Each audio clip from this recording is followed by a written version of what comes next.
In this lecture, we shall study the dimension of a vector space.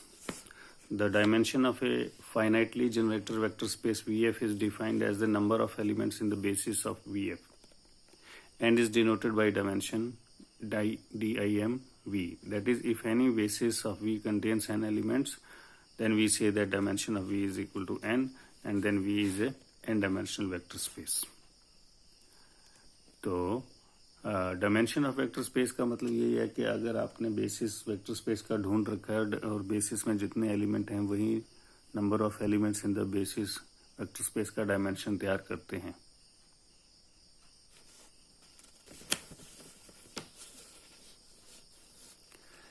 तो ये vector space का जो dimension है वो मैं एक एग्जांपल के थ्रू आपको समझाता हूँ कैसे डायमेंशन हम निकालते हैं. लेट करो कि V मेरे पास एक वेक्टर स्पेस है 2x2 सिमेट्रिक मैट्रिसेस का over the field R. Then I will find a basis and dimension of V. तो इस V को मैथमेटिकल नोटेशन में मैं ऐसे लिख देता हूँ V is equal to A such that A is equal to AB BC where A BC belongs to real number. अब एक और सेट देखो, इस सेट में मैंने 3 खास टाइप के मैट्रिसेस लिखे हैं जो कि सिमेट्रिक मैट्रिसेस हैं और जिसमें मैक्सिमम नंबर ऑफ जीरोज और वंस हैं. 1 0 0 0 1 0 1 1 0 0 0 0 1. I will show that this B forms vector basis of VR. इसके लिए मुझे B को लीनियरली इंडिपेंडेंट शो करना है.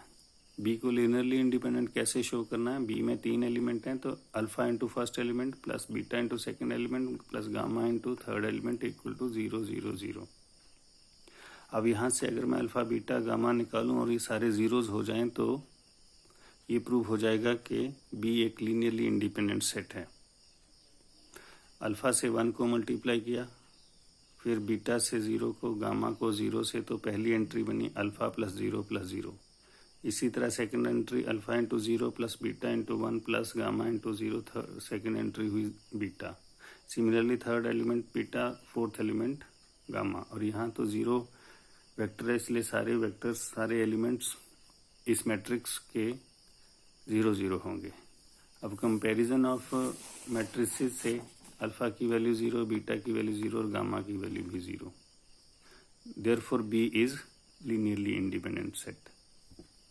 आपको पता है बेसिस बनाने के लिए मुझे 2 चीज़ें प्रूव करनी होती है. एक तो B को लीनियरली इंडिपेंडेंट करना है, दूसरा B का लीनियर स्पैन VR के बराबर प्रूव करना है. B लीनियरली इंडिपेंडेंट हो गया. LB is equal to VR करने के लिए मुझे ये प्रूव करना होता है कि VR का हर एक एलिमेंट B के सारे एलिमेंट की लीनियर कॉम्बिनेशन में लिखा जा सकता है.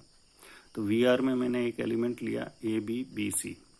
खास किस्म का है कि 2x2 ऑर्डर का है, सिमेट्रिक मैट्रिक्स है. अब इसको मैं किस तरह लिखने वाला हूँ देखो. इसको मैंने तोड़ के लिखा है AB BBC को A 0 0 0 0 0 B BA B 0 0 0 0 C. ऐसा मैंने इसलिए लिखा क्योंकि इन सबको जब मैं प्लस करूँगा A प्लस 0 A ही आएगा, फिर 0 प्लस B प्लस 0 B आएगा. सिमिलरली B और C भी आ जाएंगे. फर्स्ट मैट्रिक्स से A कॉमन ले लीजिए, सेकंड से B कॉमन ले लीजिए, थर्ड से C कॉमन ले लीजिए. जैसे आप कॉमन लेंगे तो आपके पास ये जो तीनों मैट्रिक्स हैं ये वही आएंगे जो B में से हैं. B के एलिमेंट मैंने लिए थे, यानी कि ये जो वेक्टर था, ये जो मैट्रिक्स था VR से मैंने लिया, उसको मैंने B के एलिमेंट के साथ लीनियरली कंबाइन कर दिया.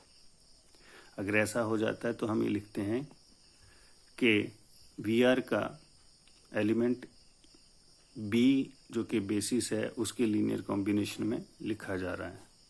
अब देखो बच्चों, इसको, इस एलिमेंट को मैंने VR से लिया था, बट ये एलिमेंट कहाँ पहुँच गया? LB में जाके. इसलिए VR is a subset of LB, but LB is always a subset of VR. Therefore LB is equal to VR. Hence B is a basis of VR. Therefore dimension of VR is 3 because B was containing 3 elements.